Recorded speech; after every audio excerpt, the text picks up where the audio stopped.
Mana shu to'rtta qiz orasidan o'zingizga mos bo'lganini yoki aynan o'zingizga o'xshashini tanlang. Meg March oiladagi eng katta qiz bo'lgani uchun tabiatan juda muloyim, andishali va tarbiyali.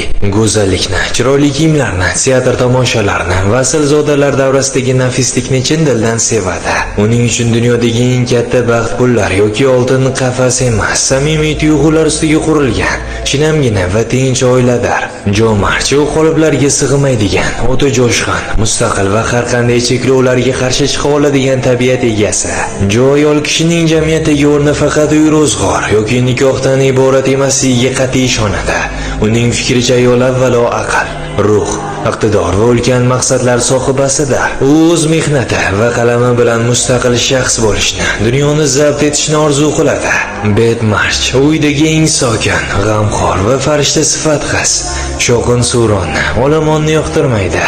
Uning eng yaqin sirdoshi Rayal va uydagi mitti jonivorlardir. Atrofga jimgina, hech qanday ta'ma va minnatsiz yaxshilik ulashib yuradi.